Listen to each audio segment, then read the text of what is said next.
السلام علیکم ورحمۃ اللہ وبرکاتہ۔ میں ہوں جناب عبداللہ کشمیری اور آپ دیکھ رہے ہیں میرے ساتھ ساتھ۔ اور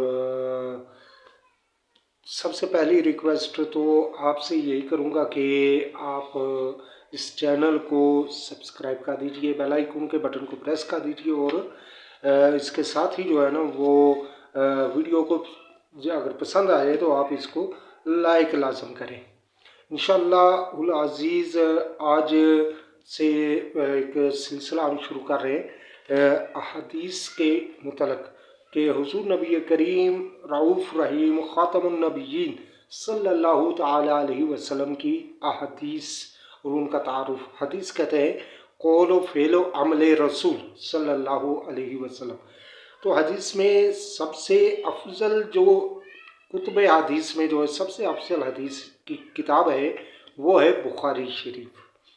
اچھا جی، عام الفاظ میں جسے ہم صحیح بخاری یا بخاری شریف اس طرح کے الفاظ سے استعمال کرتے ہیں، نام لیتے ہیں۔ تو یہ اس کتاب کے بارے میں جو ہے وہ یہاں تک کہا گیا ہے، علماء کرام کا اتفاق ہے اس پر کہ قرآن پاک کے بعد اگر کوئی مستند کتاب ہے تو وہ ہے فرمان مصطفیٰ صلی اللہ علیہ وسلم پر بخاری شریف۔ تو بخاری شریف کے بارے میں پہلے تعارف کر لیتے ہیں کہ بخاری شریف کا مکمل نام الجامع المستند الصحیح المختصر من امور رسول اللہ صلی اللہ علیہ وسلم و سنتہ و ایامہ۔ بعض حضرات نے الفاظ کے معمولی اختلاف کے ساتھ اس کا نام اس طرح بھی تحریک کیا ہے کہ الجامع الصحیح المستند من حدیث رسول اللہ صلی اللہ علیہ وسلم و سننہ و ایامہ۔ صحیح بخاری شریف کے لکھنے کی وجہ جو ہے وہ کیا ہے کہ امام بخاری رحمہ اللہ نے حجاز کے تیسرے صفحے میں مسجد نبوی شریف سے متصل ایک رات خواب میں دیکھا کہ میرے ہاتھ میں ایک بہت ہی خوبصورت پنکھا ہے اور میں اس کو نہایت اطمینان سے جھول رہا ہوں۔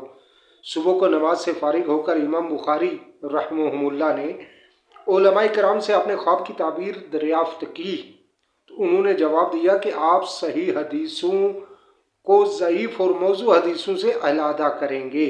اس تعبیر کے بعد امام بخاری رحمہ اللہ کے دل میں صحیح حدیث پر مشتمل ایک کتاب کی تالیف کا احساس پیدا ہوا۔ اس کے علاوہ اس ارادے کو مزید تقویت اس بات سے پہنچی کہ آپ کے استاد شیخ اسحاق بن راہویہ نے ایک مرتبہ آپ سے فرمایا کیا ہی اچھا ہوتا کہ تم ایسی کتاب تالیف فرماتے جو صحیح حدیث کی جامع ہوتی۔ خواب کی تعبیر اور استاد کے حکم کے بعد امام بخاری رحمہ اللہ نے صحیح بخاری لکھنے میں ہمتاً مشغول ہو گئے۔ صحیح بخاری تحریر کیے جانے تک حدیث کی تقریباً تمام ہی کتب میں صحیح، حسن اور ضعیف تمام قسم کی حدیث جمع کی جاتی تھی۔ نیز صحیح بخاری تحریر کیے جانے تک علم حدیث کی بظاہر تدوین بھی نہیں ہوئی تھی، جس کی وجہ سے اصول بھی عام طور پہ سامنے نہیں آئے تھے جو صحیح اور غیر صحیح میں امتیاز پیدا کرتے۔ صحیح بخاری کی تصنیف کے بعد ہی حدیث کی اکثر کتابیں صحیح، حسن اور ضعیف پر مشتمل ہیں۔ اچھا، یہ امام بخاری رحمہ اللہ جن کا میں نے ابھی ذکر کیا، جنہوں نے یہ صحیح بخاری لکھی ہے، ان کا نام جو ہے وہ ہے محمد بن اسماعیل اور کنیت ہے ابو عبیدہ، ابو عبداللہ۔ ازبکستان کے شہر بخارا میں پیدائش کی وجہ سے انہیں بخاری کہا جاتا ہے، یعنی ان کا اصل نام جو ہے محمد بن اسماعیل ہے اور کنیت جو ہے وہ ہے ابو عبداللہ۔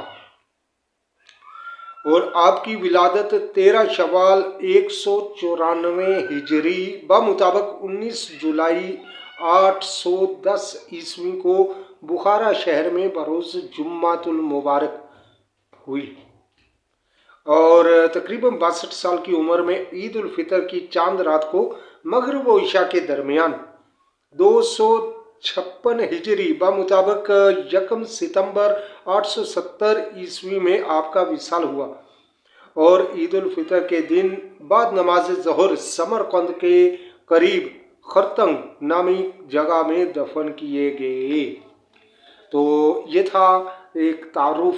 और इमाम बुखारी रहमतुल्लाह ताला अलैहि यानी मोहम्मद बिन इस्माइल अबू अब्दुल्लाह मोहम्मद बिन इस्माइल रहमतुल्लाह ताला अलैहि ने दुनिया इस्लाम को हुजूर नबी करीम सल्लल्लाहु अलैहि वसल्लम की प्यारी प्यारी उम्मत को एक प्यारा सा गुलदस्ता हदीस का वो अता फरमाया है कि कुरान पाक के बाद अगर ये उम्मत किसी किताब पर एतमाद करती है ना तो वो है बुखारी शरीफ, सही बुखारी। कि इमाम बुखारी रहमतुल्लाह अलैह ने इसके शुरू में ही हदीस कोई जांच पड़ताल करने के तमाम उसूलों कवायद जो है वो लिख दिए और फिर फरमाया कि जब भी कोई हदीस आप देख रहे हैं, कोई पढ़ रहे हैं, कोई सुन रहे हैं, तो उस हदीस को इस जाविये पर परख कर उसके बाद आप उस पर अमल करें, उससे अकायद बनाएं, उससे फ़ज़ाइल बनाएं या जो भी आप दिगर जो अहकामात आ रहे हैं या जो नवाही आ रही हैं उनके बारे में। तो इंशाल्लाह हर रोज़ हम एक हदीस जो है ना वो बुखारी शरीफ की एक हदीस और उससे क्या माने निकल रहे हैं, शरहीन ने क्या कहा है और इसके बारे में जो उलमाए करम क्या फरमा रहे हैं, तो इस बारे में हम इंशाल्लाह बात करेंगे और अपनी ज़िंदगी को हदीस नबवी सल्लल्लाहु ताला अलैहि वसल्लम पर के मुताबिक चलाने की कोशिश जो है वो करना शुरू होंगे, क्योंकि हुजूर नबी करीम सल्लल्लाहु ताला अलैहि वसल्लम ने इरशाद फरमाया खुद हुज्जतुल विदा के वक्त कि मैं तुम्हें 3 चीज़ें छोड़ के जा रहा हूँ। नंबर 1 कुरान, नंबर 2 मेरी सुन्नत और नंबर 3 मेरे अहले बैत। तो इंशाल्लाह कुरान के बारे में भी बात होगी, हदीस के बारे में भी बात होगी, क्योंकि सुन्नत जो है वो हदीस से ही अखज़ होती है। तो हदीस के बारे में भी बात होगी और अहले बैत के बारे में भी बातें चलती रहेंगी। तो इंशाल्लाह उम्मीद है कि आप देखते भी रहेंगे। अपने दोस्तों को भी इस चैनल का लिंक भेजें, उनसे भी ये सब्सक्राइब कराएं और वीडियो को लाइक और शेयर भी करते रहें। इंशाल्लाह कल चलेंगे हम बुखारी शरीफ की सबसे पहले नंबर की हदीस जिससे तकरीबन यानी तमाम हदीस की कुतुब जितनी भी है उनमें इमाम बुखारी रहमतुल्लाह ताला अलैह की तरह तमाम मुहद्दिसीन ने उस ही हदीस को रिवायत किया है और वो भी पहले नंबर पे और शुरू में, क्योंकि इन्नमल अमालु बिन्नियात, अमल का दारोमदार नीयतों से है। तो जो भी आप अमल करेंगे वो अच्छा है या बुरा है तो उसका सवाब आपको तभी मिलेगा, या अगर कोई बुरा अमल किया तो उसका गुनाह भी तब ही मिलेगा जबकि जो कि आपकी नीयत पर डिपेंड करता है। तो जो आपका दिल का इरादा है, आपका दिमाग माइंड सेट है, जो आपका माइंड कह रहा है, जो आपका दिल कह रहा है, इसी पर आपको अजर भी मिलेगा, सवाब मिलेगा। एक शख्स एक बार दरूद पाक पढ़ता है तो उसे 1 दरूद पाक का सवाब मिलता है। तो एक शख्स दरूद पाक पढ़ रहा है तो उसे 70 दरूद पाक पढ़ने के बराबर सवाब मिल रहा है। किसी को 300 बार पढ़ने के बराबर सवाब मिल रहा है, किसी को हज़ारों बार दरूद पाक पढ़ने के बराबर सवाब मिल रहा है। वो है उनकी नीयत, उनकी आमाल, उनकी नीयत के हिसाब से ही सवाब अमाल में भी इजाफा होता है, सवाब में भी इजाफा होता है। तो देखते रहे इस चैनल को और साथ रहे हमारे। इंशाल्लाह अगली वीडियो में आपके साथ फिर मिलते हैं एक नई हदीस और एक नए मसले के साथ।